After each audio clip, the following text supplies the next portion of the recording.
The throne room was a tomb of cold stone and heavy silence. High atop his dais, the pharaoh sat like a statue of unyielding power.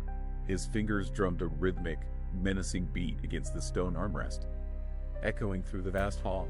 Below him, two midwives, Shifra and Pua, knelt upon the floor. Their heads were bowed low, their shadows stretching long across the polished tiles. The air was thick with the scent of incense and the weight of impending judgment. Pharaoh leaned forward, his eyes piercing through the dim light as he prepared to unleash his fury upon those who had dared to ignore his royal will. Pharaoh's voice broke the silence like a low growl of a predator. "Why have you done this?" he demanded, his shadow looming over the women. "I gave you a direct command. Every male infant was to be silenced at birth. Yet, you have let them live. Do you think your lives are worth more than my decree?" The midwives felt the heat of his gaze.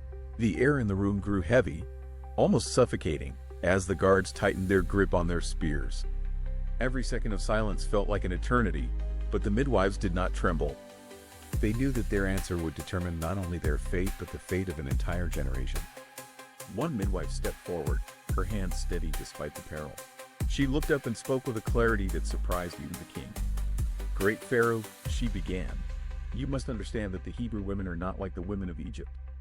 They are vigorous and strong, filled with a life force that defies our arrival.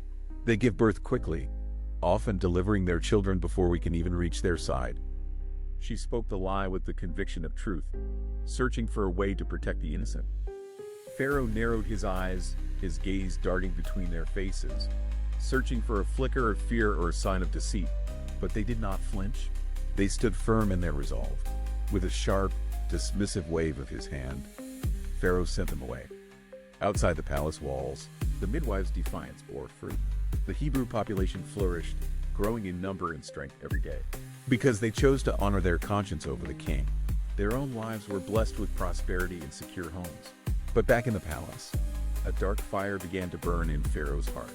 His suspicion turned into a cold, calculated rage. Pharaoh stood before his assembled guards, his silhouette framed by the burning Egyptian sun. "No more excuses," he roared. He issued a final, brutal decree that would stain the Nile red. "I command every person in this land to watch. No Hebrew birth shall go unnoticed." His voice carried across the courtyard like a death sentence. Every newborn son is to be seized. Every boy must be thrown into the great river. Only the daughters shall be spared to serve us.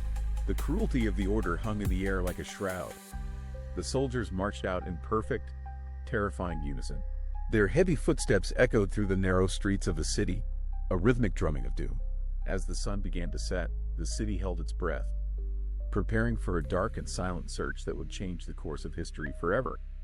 The Nile waited, its waters flowing deep and indifferent to the tragedy about to unfold.